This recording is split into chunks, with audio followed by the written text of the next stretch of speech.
Hello, all, and welcome to a new Silly Point episode. We're going to carry on with our coverage of international cricket, and we're going to talk about the upcoming ODI series between England and South Africa. We are doing this preview before the T20 series has ended.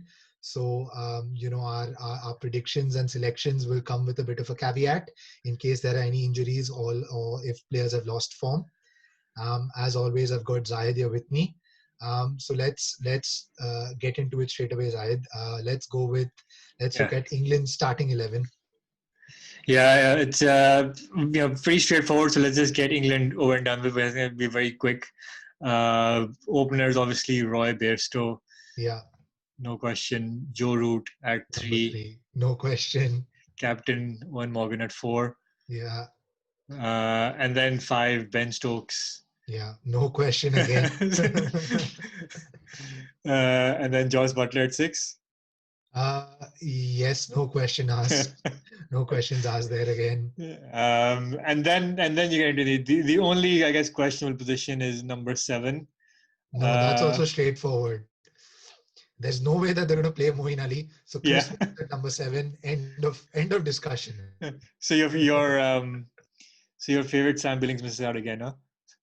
Yeah, well, can't do much there, right? I mean, he was deputizing for Ben Stokes in the ODI team. So once Ben Stokes is back, sorry, mate, nothing you can do about it. Yeah. There's no Sam Curran also, so that was probably the only other question, right? I think he's not in Is the. Sam Curran not in the ODI squad? No, he's not in the ODI squad. Okay, that's interesting. He's not in the ODI squad. Fair Yeah. enough. Yeah. So you've got Chris Wokes at 7, Adil Rashid at Adil 8. Rashid at 8. Yeah. Yeah. And maybe Mark Wood at 9. Mark Wood. Yeah. There's no Archer also in the. Yeah, Archer's been rested as well, so that's good because then you can look at Ollie Stone, who's Yeah. again he's a very promising bowler, very quick bowler as well. He's done well in the inter-squad games that England have played. So yeah, Ollie Stone at 10. And you're for Reece Topley at 11. Yeah, and then Reece Topley at 11, right? So yeah, that again left arm angle. Yeah, I think that's a pretty straightforward Or team Tom Curran. selection. Yeah, maybe Tom Curran, but I have a feeling that if he plays another T20, Yeah. he might get hammered and then lose form, and then they might play someone else. So pretty straightforward. You've got Roy and Bairstow to open, Root at 3, Morgan 4, Stokes 5, Butler 6, Chris Wokes 7, Adil Rashid 8, Mark Wood 9, Ollie Stone 10, and Reece Topley 11.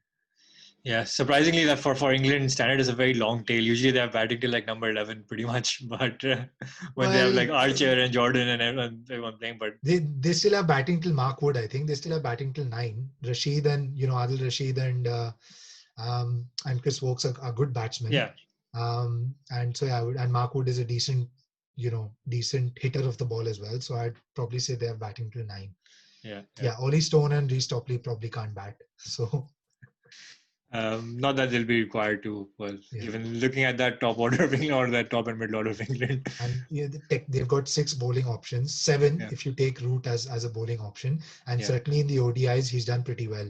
Like Morgan at times has gone to Root even before going to Rashid. So exactly. I think this is a very, very good and strong squad. One of the reasons why Moeen Ali isn't that important to them anymore. Yeah. And also he's been pretty poor in ODIs and T20s. So.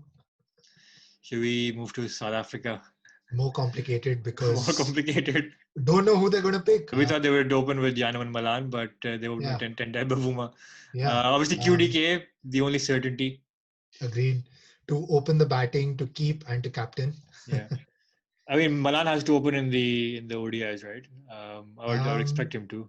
He has an ODI 100 as well. He's only played about 3 games. He got 100. Yeah, that's true. So Malan, fingers crossed. Milan, we were right this time. Milan gets picked. So QDK and Milan to open. And then Faf at 3. Faf at 3, yeah. Faf at 3. Van der Dussen. Rassie Van der Dussen at 4. Yeah. David Miller didn't play again in the first T20, so. Surprising. I mean, obviously, out of the players that didn't play the T20s, 2 two of them at least would have tested positive for COVID, right? That's why they wouldn't have That's a played, good. because they would be isolating, isn't it? So Yeah, who knows? possibly. Is it Andile Feflukwayo? Is it Andik Nokia? Is Yeah, it David Miller? It could be one of these guys. So, but potentially. keeping that aside, right? Because we don't really know who the players are. Yeah. David Miller will probably bat at 5. Yeah. Miller at 5, and then Klaassen Klaassen at at 6. 6, I think. Yeah, Klaassen Yeah, at and 6. then Piflukwayo at 7.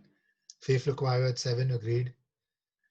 And then, well, hopefully they will go with their main pace attack, so it is Rabada and Nokia. Yeah. But they didn't play Nokia in the first game. Again, we don't know the reasons for Yeah. that. But if he's Yeah. fully fit, then you have to go with Rabada, Nokia, Yeah. Tabriz Shamsi. Yeah. Actually, no, And maybe and Linde. yeah, exactly. So I was going through. Well, are they going to go with another spinner? Because yeah, Well, Linde. if they have to go in with 2 spinners, then Shamsi and Linde are a no-brainer, just because Shamsi is their main spinner, and then Yeah. Linde has done well so far in the T20s, and he's a decent bat at number 7 as well. So you could have Linde at 7 and Feflukwayo at 8. Yeah, and then you have Nokia and Rabada as your two other fast bowlers. There's 3 fast bowlers and then 2 Yeah. spinners. So yeah, that's a well balanced squad. Yeah, agreed. Well balanced. Yeah. Different question about how strong they are.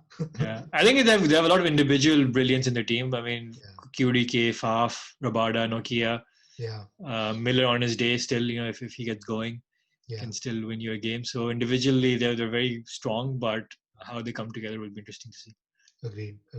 Like we saw in the first T20, right? I mean, they had some very good moments where they started off well, finished off well with the bat also, but just couldn't get over the line. So that's the question, especially against England. So who are your key players to watch? Key players to watch out for South Africa. I'm going to go with Rassie van der Dussen. He had a very good World Cup. Yeah. And he's a very good pacer of his innings. So yeah, I see him doing pretty well in the ODIs. And for England, I'm going to go with Ben Stokes. I don't think he's played any ODIs after the World Cup final last year. Has he not? I'm trying to remember. He might not have played any ODIs after the World Cup final. So yeah, I think it'll be great to watch him, play in the ODIs again and play more innings like he did at the World Cup final. Yeah, that's obviously Ben Stokes would have probably been my pick, but I'm going to be slightly different. Okay, that's good. Not really key player, but someone I really want to see is Ollie Stone for England. Yeah. Because I've heard a lot. He hasn't played any international cricket. He has not played a lot, and I'd like to see him because he's apparently supposed to be a very fast, lethal pace bowler, right? Yeah. So someone like a Mark Wood who can bowl 90 plus miles an hour. So looking forward to seeing him, especially on the South African pitches. Yeah. And maybe they can the partnership of Wood and Stone can match up to Nokia and Rabada. Yeah. So that'll be a good battle to see. And then for South Africa, again, if I try to think a little differently, I mean, Janman Malan, obviously, he's a young player. And obviously, why I think he's important is going to be because he will have a key role supporting QDK, Van der Dussen, and Faf, who are pretty much now well established. So he's the kind of the easy option to target in that top order. So it'll be a good fight for him. And if he has a good series, then South Africa will score big. So look forward to seeing him. Cool. Predictions?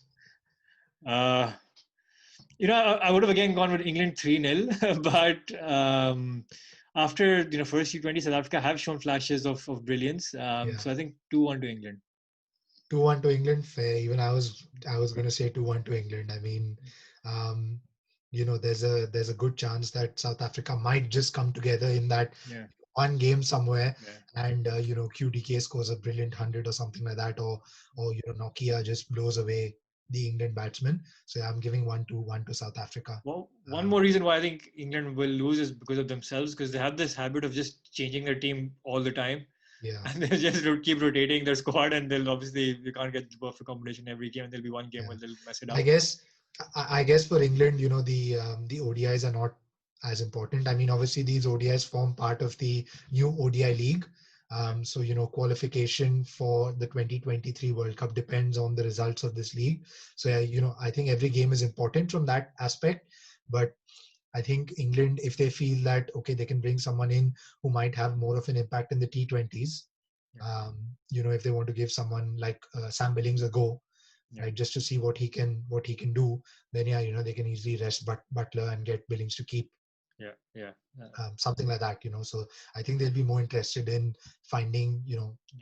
experimenting and finding the, focusing on the T20s. I think with South Africa it's slightly different because they basically have the same squad between ODIs and T20s. Yeah. So they could pick anyone that they want, and they're much more far behind than England in terms of Yeah. identifying players for the World Cup, for the T20 World Cup. So I think their focus actually might be just winning the games so that they can Exactly. just get a winning momentum going, winning feeling going. Yeah. Yeah, fair enough. Cool. So that's our episode. Hope you enjoyed that. Please let us know in the comments if you disagree with our starting 11s, or you think some other we've missed out on key players to watch out for, or you disagree with our predictions. Some South African fans might think that, oh, it should be to South Africa. I don't know. Let us know in the comments. And as always, please like, share, and subscribe. And keep watching. Thank you. Thank you.